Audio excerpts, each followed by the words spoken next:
Nós estamos comemorando mais um aniversário da Maranata, 13 anos. E desses 13 anos, 10 eu estou aqui. Olha só como o tempo passa, né? O presbítero Diego mandou esses dias uma foto para mim, do primeiro ano meu aqui. Eu ainda tinha cabelo e ainda era magro, né? As crianças estavam aqui na frente, o Nicolas pequeno, o Isaac, todo mundo pequenininho.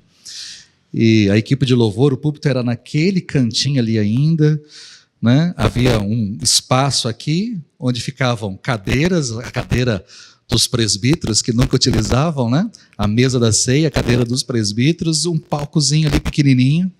A gente pregava aqui embaixo no chão e aquela, lógico, vem a história, né? A gente relembra de tudo. E é bom, né? É bom caminhar, é bom ver as mudanças, é bom sentir as mudanças, é bom a gente perceber que todos nós mudamos, né?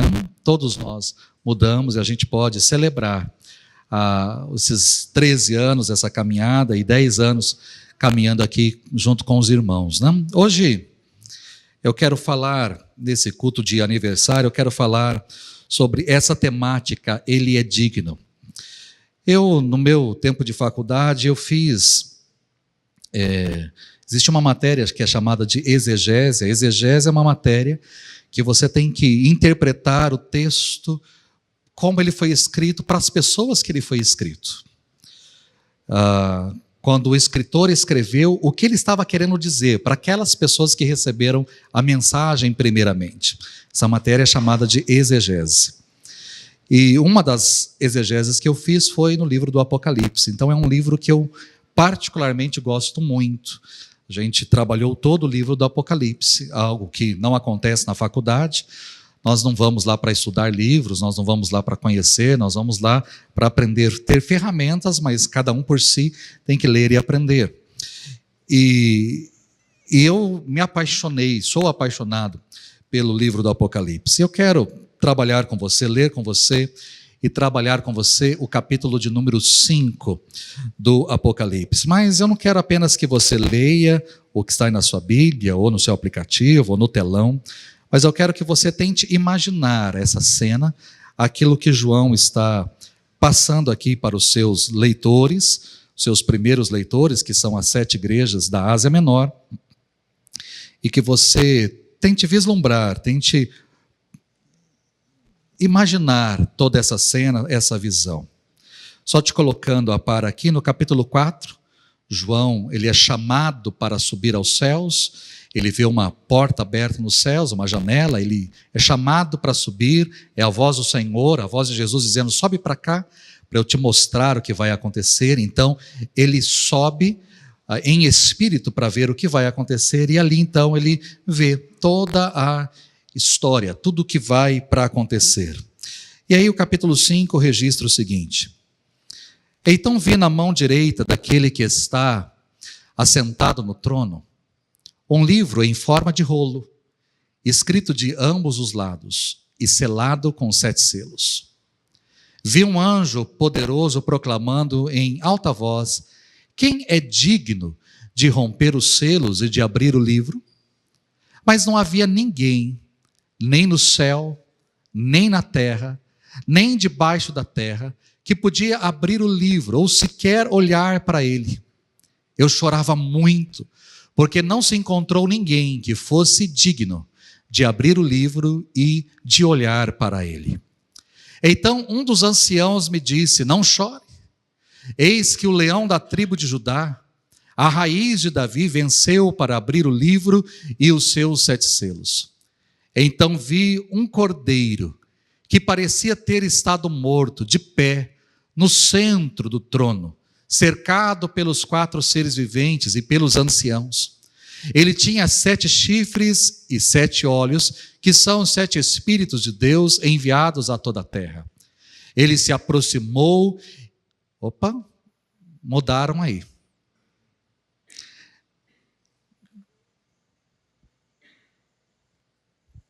Agora vocês me fazem perder tudo. Poxa. Ele tinha 7 chifres e 7 olhos, que são os 7 Espíritos de Deus enviados a toda a terra. Ele se aproximou e recebeu o livro da mão direita daquele que estava assentado no trono. Ao recebê-lo, os 4 seres viventes e os 24 anciãos prostraram-se diante do Cordeiro. Cada um deles tinha uma harpa e taças de ouro cheias de incenso, que são as orações dos santos. E eles cantavam um cântico novo: Tu és digno de receber o livro e de abrir os seus selos, pois foste morto e com teu sangue compraste para Deus homens de toda tribo, língua, povo e nação. Tu os constituíste reino e sacerdotes para o nosso Deus, e eles reinarão sobre a terra.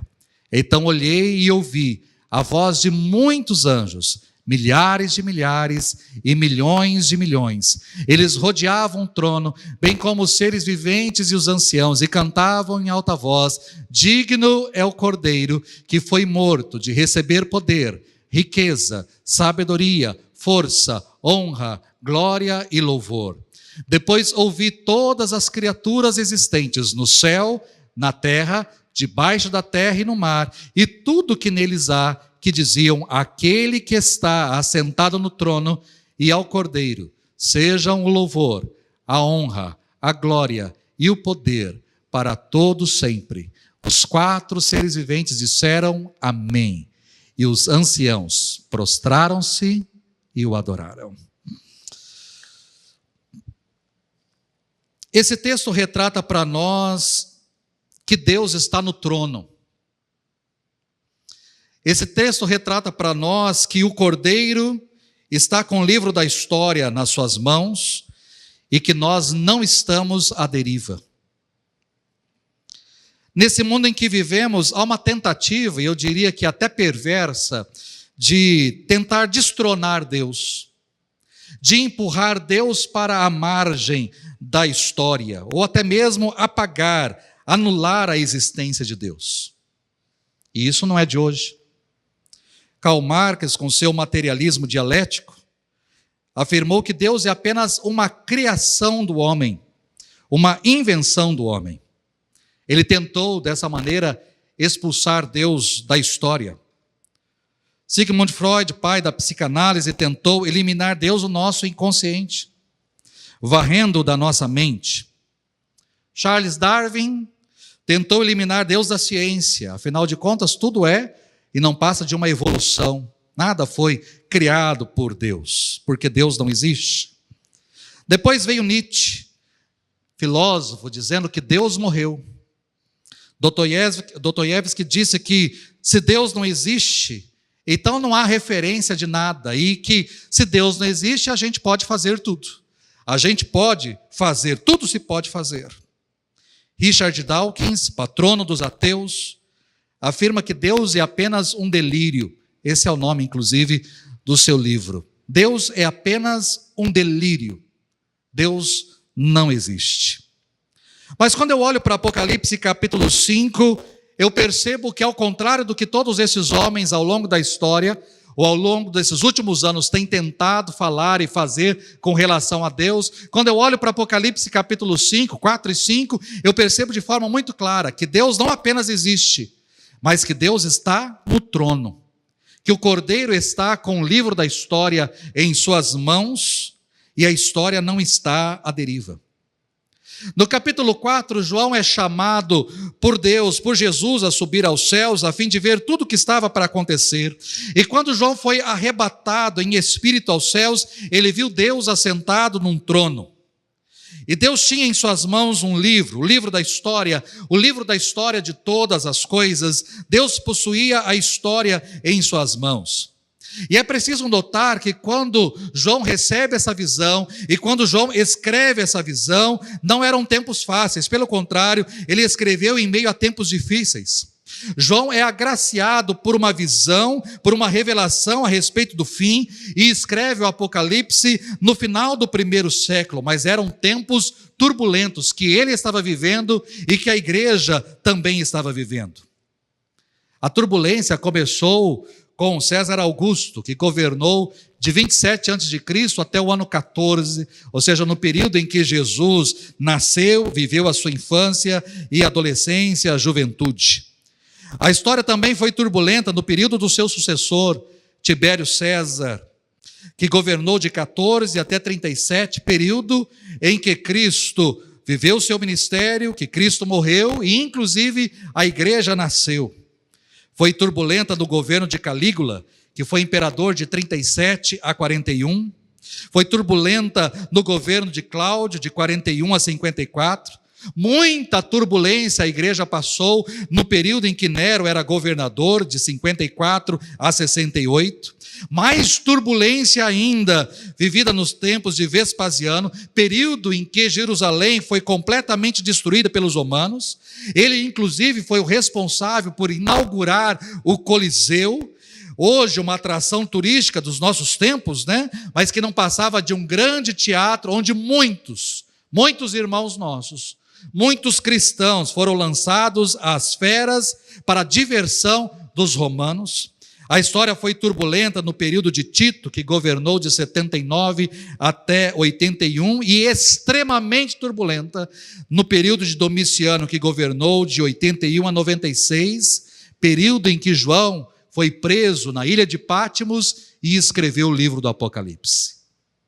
Ele não escreve esse livro num tempo fácil, em momentos fáceis. Ele não escreve num momento de paz, de tranquilidade. Não, foram anos de turbulência. João estava preso exatamente por causa da pregação do evangelho, preso numa ilha, não estava ali passando férias, estava ali, apesar da idade, para quebrar pedras em meio ao mar Egeu. Os apóstolos todos já estavam mortos, a igreja estava sendo massacrada, os crentes estavam sendo queimados, crucificados, jogados às feras. João era o único sobrevivente do grupo apostólico, mesmo assim estava isolado, solitário, para morrer na velhice, como que num campo de concentração. Foi quando ele ouviu a voz do Senhor dizendo: sobe para cá. Sobe para cá para que eu possa mostrar a você as coisas que devem acontecer. E quando ele subiu para ver o que iria acontecer no futuro, a primeira coisa que ele vê é a existência de um trono. Ele vê um trono. Ele não ousou descrever aquele que estava assentado no trono, porque a pessoa que ali estava, o ser que ali estava, era indescritível. Ele apenas tenta descrever o seu resplendor, a sua glória, a sua majestade. Era como reflexo, o reflexo de pedras preciosas, as mais puras, as mais nobres, as mais caras. Tudo acontece ao redor desse trono. O universo gira em torno, ao redor deste trono. O trono é o centro de tudo. E existe alguém que está assentado no trono. E não é César, não é Domiciano, não é Vespasiano, não é Nero, não era nenhum dos imperadores romanos. Existe alguém assentado no trono. E aquele que está assentado no trono é o Todo-Poderoso. É o Deus Criador de todas as coisas. Para você ter uma ideia, a palavra trono aparece 67 vezes no Novo Testamento, das quais 47 vezes no livro do Apocalipse, sendo 12 apenas no capítulo 4. O trono. Quem está sentado no trono é o Todo-Poderoso, é o Criador, é o Senhor de todas as coisas, é aquele que é santo, santo, santo. E na sua mão direita está a história, o livro da história de todas as coisas, um livro escrito por dentro e por fora, selado com 7 selos. Deus possui a história em suas mãos. Ele não apenas está sentado no trono governando todas as coisas, mas ele tem o controle da história em suas mãos. Ele conhece a história, ele sabe a história, ele domina sobre a história está em suas mãos. Daniel, capítulo 2, no verso 21, quando Daniel está interpretando o sonho do rei Nabucodonosor, ele diz para o rei: Deus é aquele que muda as épocas e as estações, destrona reis e os estabelece. Deus domina sobre todas as coisas. Ele coloca pessoas no poder, mas Ele também tira pessoas do poder. É Ele quem dá vida, é Ele quem tira a vida, é Ele quem enriquece, é Ele quem empobrece, é Ele quem exalta, é Ele quem humilha, é Ele que faz todas as coisas, porque Ele está no trono. Ele está assentado no trono. Mas a partir do verso 2, a gente entra na temática da mensagem dessa noite. Porque existem alguns momentos desse capítulo 5 que fala sobre alguém que é digno. Primeiro, às vezes é uma palavra que a gente utiliza pouco, né? A palavra digno significa merecedor. Sabe quando aquela pessoa, por exemplo, estudou, se esforçou, estudou, não vivia nada, ele só estudava, e aí entrou na faculdade que queria, ou prestou o concurso e entrou ali naquele órgão, naquela instituição que ele tanto queria. Qual é a frase que nós dizemos? Que ele merece. Estudou tanto, merece, né? Merecia mesmo passar, porque como estudou, como se esforçou, né? Ou aquela pessoa que poupou, o sonho dela era viajar, talvez viajar para fora do país, e ela então economiza, ela guarda o dinheiro, ela se esforça, ela trabalha, e ela poupa, ela guarda dinheiro, guarda dinheiro, e um dia ela fala para você assim, eu juntei dinheiro, e eu comprei a passagem, eu vou viajar. Qual é a expressão que você fala para ela? Você merece. Por quê? Porque você percebeu o quanto aquela pessoa se esforçou. E ela então merece, ela é digna. É isso que você está dizendo.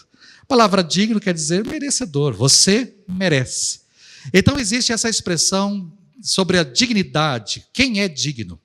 E eu quero trabalhar em 3 partes aqui com você, quem é digno. A primeira coisa que eu quero falar aí com você é sobre um digno que é procurado. Um digno que é procurado.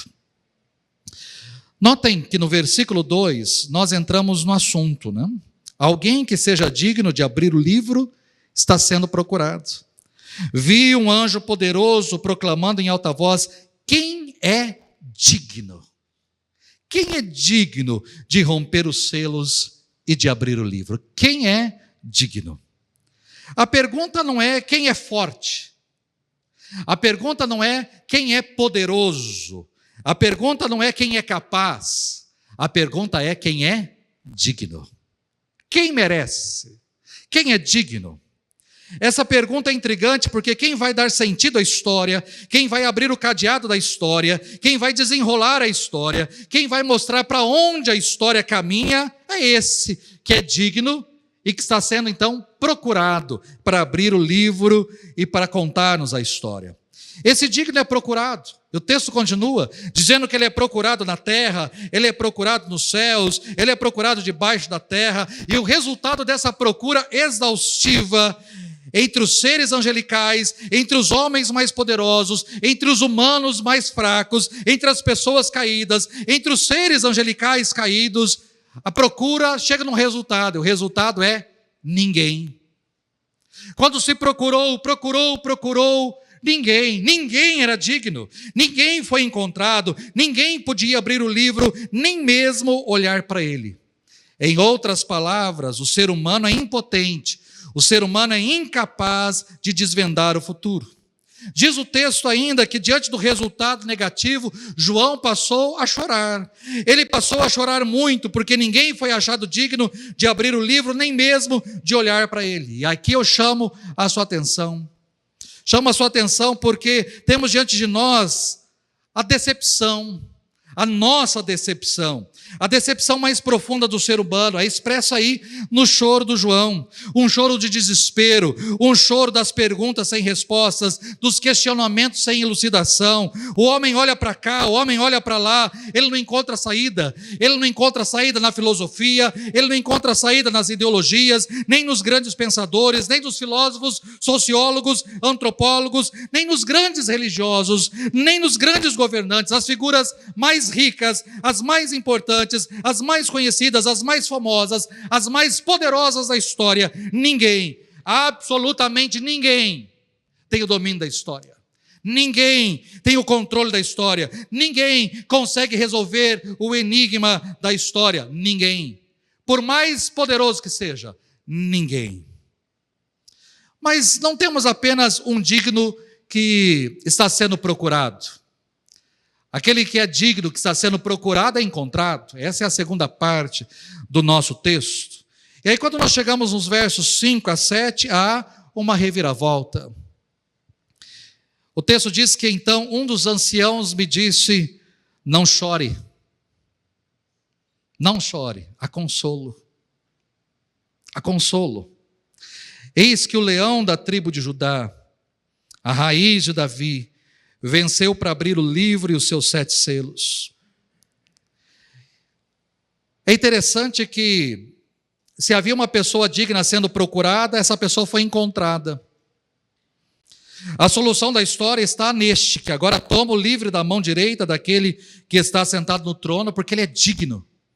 Ele é merecedor de abrir o livro, de desatar os seus selos. Em outras palavras, o livro do universo, da história do universo, das ações da humanidade, da igreja, da minha vida, da sua vida, está nas mãos agora de Jesus.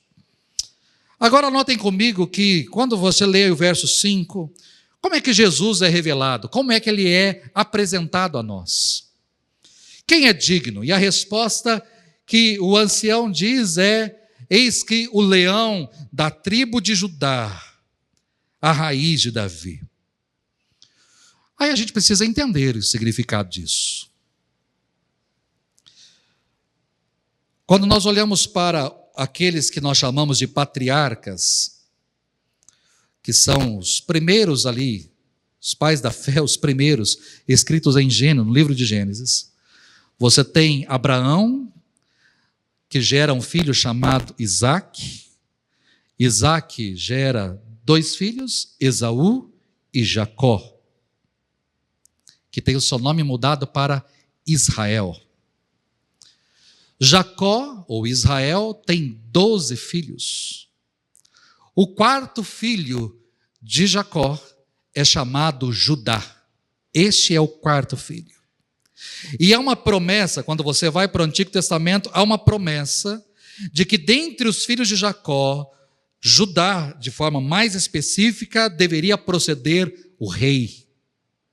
Aquele que viria a governar sobre Israel procederia de Judá, seria descendente de Judá. Portanto, ele é chamado de o leão da tribo de Judá. Dessa tribo surgiria um rei. De Judá surgiria um rei, e não um rei qualquer, um rei que seria o maior e que iria marcar a história. Esse rei seria inclusive maior que o próprio Davi. Ele seria chamado inclusive de filho de Davi.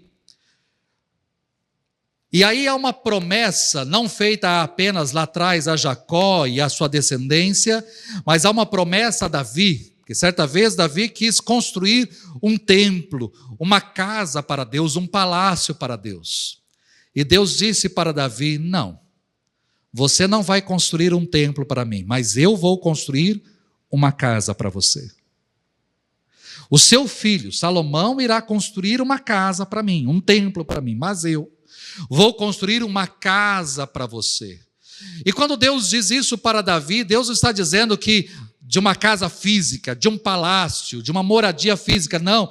Ele estava falando de algo que seria perpétuo. Deus estava falando para Davi aqui, não de uma casa física, mas de um reino que não passaria, um reino que duraria para todo sempre. Um reino que não teria jamais fim, um trono que jamais passaria. Deus estava falando para Davi de alguém que viria da sua descendência para ser o rei dos reis, o senhor dos senhores. Por isso ele é chamado, com relação a Jacó, a Judá, ele é chamado de o leão da tribo de Judá, mas ele é também chamado a raiz de Davi, porque é da descendência de Davi que surge então o rei dos reis, o Messias.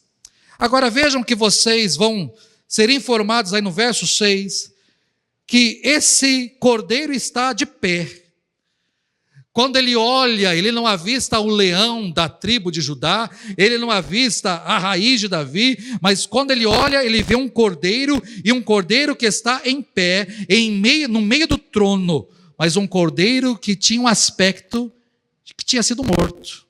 Um cordeiro como tendo sido morto.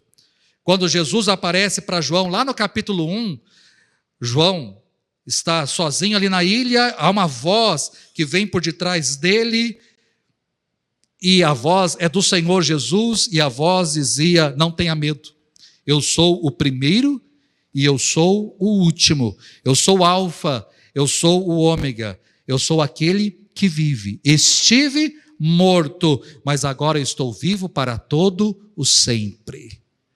João agora olha em direção ao trono e ele avista quem? O cordeiro, que tinha um aspecto como tendo sido morto, mas agora ele está vivo, e não apenas está vivo, mas está em pé. Quando João olha para o cordeiro, ele percebe que esse cordeiro tinha 7 chifres, 7 olhos, 7 espíritos. O que isso significa? O número 7 quer dizer perfeição, plenitude, completo, representa a perfeição. A palavra chifre quer dizer, no texto bíblico, ou na conotação aqui que temos, nas figuras que temos, chifre é sinal de poder. Né? Totalmente diferente de chifre nos dias de hoje, né? Se você chegar alguém e falar que ele é chifrudo, ele não vai gostar, né? Mas chifre aqui é sinal de poder. Você pode olhar para o reino animal, o animal que tem o chifre mais forte, ou maior, ou mais forte, é aquele que vence. Ele vence a batalha com outro animal chifrudo também, por causa do seu chifre. Não é à toa que lá atrás, né, vikings e povos bárbaros, ao usarem seus capacetes ali, eles tinham chifres, para mostrar o seu poder, para mostrar quem é que manda. Então o chifre é sinal de poder. Em outras palavras, 7 chifres significa que ele tem todo o poder. Ele tem todo o poder. Ele é onipotente. Ele tem 7 olhos, ou seja, ele tem todo o discernimento, ele tem toda a sabedoria, ele tem todo o conhecimento, ele é onisciente. E ele tem 7 espíritos que estão em toda parte, em todos os lugares, significa então que ele é onipresente.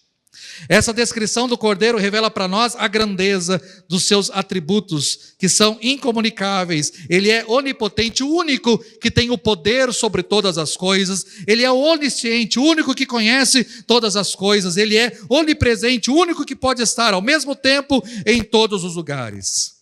Agora talvez você possa olhar para isso e perguntar: quais são as implicações disso para a minha vida? O fato dele ser o leão da tribo de Judá, o fato dele ser a raiz de Davi, o cordeiro que foi morto, mas que está vivo pelos séculos dos séculos. Quais as implicações dele ser onipotente, onisciente, onipresente? Eu posso destacar para você 2 coisas. A primeira está aí logo no verso 8. Ao recebê-lo, os 4 seres viventes e os 24 anciãos prostraram-se diante do Cordeiro. Cada um deles tinha uma harpa que representa o louvor, que representa a música, que representa a adoração, e taças de ouro cheias de incenso, que são as orações dos santos. Essas taças recolhem as nossas orações. E quando aquele que é digno toma o livro na palma das suas mãos, os anciãos se prostram para adorar e colocam diante do Senhor as nossas orações. Sabe aquela oração que você faz, que você tem feito e você diz assim: a impressão que eu tenho é que Deus não está ouvindo? Eu oro, pastor, e parece que Deus não me ouve. Eu oro, parece que Deus está tão longe, parece que Deus não está nem aí comigo, Ele não se importa comigo. Quando eu olho para esse texto, essas taças são esse símbolo. Essas taças me mostram que nenhuma oração que eu fiz foi descartada. Nenhuma oração, ainda que eu não tenha obtido a resposta, ainda que não me chegou a resposta, mas nenhuma oração, nenhuma oração, meu irmão, que você fez, por mais que você não tenha obtido a resposta, nenhuma oração foi desperdiçada. Todas as orações são recolhidas nessas taças, todas. Essas orações estão sendo recolhidas, você está orando, você pode e deve continuar orando, e essas taças me mostram que Deus ouve, Deus anota, Deus recolhe e Deus atende às nossas orações. Ele atende. Mas não para aí. Uma outra consequência é o fato de que, daquilo que Cristo fez, daquilo que Cristo está fazendo, nós temos uma garantia de uma evangelização eficaz. E eles cantavam um cântico novo: tu és digno de receber o livro e de abrir os seus selos, pois foste morto e com teu sangue compraste para Deus homens de toda a tribo, língua, povo e nação. O que significa isso? Que a morte de Cristo não foi uma morte martírica. A morte de Cristo, ele não morreu como Marte, ele não morreu por uma causa, ele não morreu por um ideal, ele não sucumbiu ao poder de Roma, ele não sucumbiu à traição do Sinédrio, ele não sucumbiu ao poder dos soldados romanos, não. A morte dele foi vicária, ele se entregou, ele, no momento certo, se entregou, ele se deu, ele se doou, ele se entregou. A morte dele foi vicária, em outras palavras, a morte dele foi substitutiva. Ele não morreu para possibilitar a nossa compra, não, ele morreu para nos comprar. Nós fomos comprados por um alto preço. Ele me comprou com seu sangue, ele comprou você, e ele comprou aqueles que procedem de toda a tribo, língua, povo e nação. Ele morreu para nos comprar com o seu sangue. O seu sacrifício foi completo, perfeito, cabal. E dessa maneira é que eu e você pertencemos à igreja do Senhor Jesus, porque Ele nos comprou. Mas por fim, nós chegamos aí nos versos 11 e 12. Você temos um digno que é procurado, nós temos um digno que é encontrado, nós temos no final do capítulo um digno que é adorado. No verso de número 11, João diz: então olhei e ouvi a voz de muitos anjos, milhares de milhares e milhões de milhões. Eles rodeavam o trono, bem como os seres viventes e os anciãos, e cantavam em alta voz: digno. Digno é o Cordeiro que foi morto de receber poder, riqueza, sabedoria, força, honra, glória e louvor. Tudo que o homem possui de mais excelente, de mais nobre, de mais belo, de mais rico, de mais significativo, pertence a Ele. Ele é digno. Os anciãos tiram a coroa da cabeça e depositam aos pés do Senhor. Eu e você vamos tirar a coroa da nossa cabeça e depositar aos pés dele, porque só ele é digno de receber todas essas coisas. Os últimos versículos deste capítulo nos mostram como Jesus é digno. Como ele é digno de ser adorado. Primeiro, ele é digno de ser adorado por quem ele é. Ele é o leão da tribo de Judá. Ele é a raiz de Davi. Ele é o cordeiro que foi morto, mas que está vivo. Ele está de pé. Ele está no trono. Ele é digno pelo que ele é. Pelo que ele é. Segundo, ele é adorado de receber, ele é digno de receber adoração por onde ele está. E ele está no meio do trono. Ele está no comando, ele está no controle da história. É interessante como algumas pessoas tentam ridicularizar a Jesus ou ridicularizar Deus. Nós estamos daqui a alguns dias, daqui a um mês e meio, é carnaval. Eu não preciso perguntar se Deus vai ser mais uma vez ridicularizado no carnaval.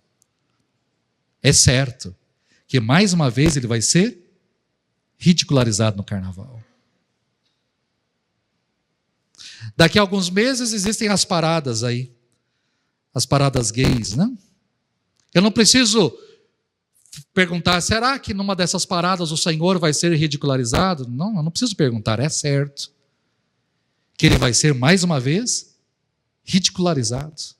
É certo que vão zombar dele, que vão se... Nós tivemos alguns dias atrás, né? Nós tivemos aí as Olimpíadas, nós não tivemos a abertura das Olimpíadas lá em Paris, e a Santa Ceia sendo ridicularizada, com pessoas trans e tudo mais ali, é a forma de ridicularizar.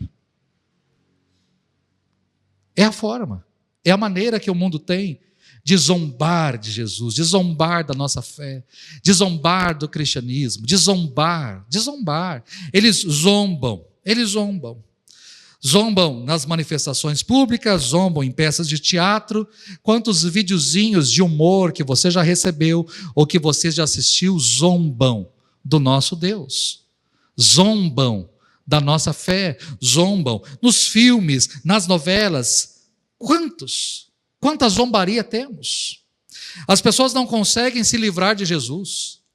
Existem aqueles que amam a Jesus, mas existem aqueles que odeiam a Jesus. Existem aqueles que se entregam ao Senhor, existem aqueles que o rejeitam. Ele é adorado por uns e rechaçado por outros. Mas sabe por que as pessoas odeiam a Jesus? Às vezes eu vejo algumas pessoas dizendo assim, por que não fazem isso com Maomé? Por que não fazem isso com tal coisa? Não fazem isso. Sabe por que não fazem? Porque estão mortos. Por que eles vão zombar de Maomé? Maomé está morto. Eles não zombam de Maomé porque ele está morto. Eles não zombam do Buda porque está morto. Eles não zombam de A, B e C porque está morto. Mas sabe por que eles zombam do nosso Deus? Porque o nosso Deus está vivo. Ele está no trono e tem o controle da história nas mãos. É por isso que eles zombam do nosso Deus, porque ele está vivo. Ninguém odeia o faraó, ninguém odeia os Césares de Roma, ninguém odeia Maomé, ninguém odeia o Buda, ninguém odeia, mas odeiam a Jesus, porque ele está vivo. É porque ele está vivo, porque ele está no trono, e ninguém pode colocar Jesus em risco, ninguém pode colocar Jesus contra a parede, ninguém pode ameaçar Jesus, ninguém pode derrotar Jesus, porque ele está no trono, e ninguém pode tirá-lo de lá. Para sempre o seu trono existe, ele governa para todo sempre. Ele é adorado por quem ele é adorado por onde ele está, mas ele é adorado por aquilo que ele fez. Ele foi morto e com seu sangue comprou todos aqueles que procedem de tribo, língua, nação diferente. Ele comprou. A conclusão desse texto nós temos no verso de número 13. Depois ouvi todas as criaturas existentes no céu, na terra, debaixo da terra e no mar, e tudo o que neles há, que diziam: aquele que está assentado no trono e ao Cordeiro sejam o louvor e a honra e a glória e o poder para todo sempre. Toda criatura que há no céu, sobre a terra, debaixo da terra e no mar, tudo o que neles há, tudo, inclusive esses que hoje zombam, inclusive esses que hoje tiram sarro, inclusive esses que hoje dizem que Deus é um delírio, que Deus é uma ilusão, que Deus está morto, que Deus não existe, inclusive esses, todos, um dia, todos vão se curvar e vão dizer: Jesus Cristo é o Senhor. Todos. Esta é a visão que João tem. Ele olhou para toda criatura, no céu, sobre a terra, debaixo da terra e no mar, e tudo o que neles há, e todos estavam louvando ao Cordeiro. Aqui há um louvor cósmico. Ele é digno. Ele é digno. Equipe, pode vir para cá. Nosso Deus, o Deus a qual nós servimos, não é qualquer Deus. Ele é digno. Que você possa ter isso em todo o tempo na sua vida. Que você possa ter isso de forma bem clara diante dos seus olhos. Ele é digno. Digno. Quando eu olho para o final do texto, o universo inteiro se dobra, todos se dobram, todo joelho se dobra, toda língua confessa que Jesus Cristo é o Senhor. Os seres viventes dizem amém. E os 24 anciãos também se prostram e adoram. E não poderia ter outra atitude. Não poderia ter. Se você ainda não se dobrou, é tempo de se dobrar. Se você tem se esquecido de se dobrar, se dobre, porque Ele é digno. Eu não sou, você não é, mas Ele é. Por quem Ele é, por onde Ele está, pelo que Ele fez, Ele é digno de receber o nosso louvor. Vamos ficar em pé?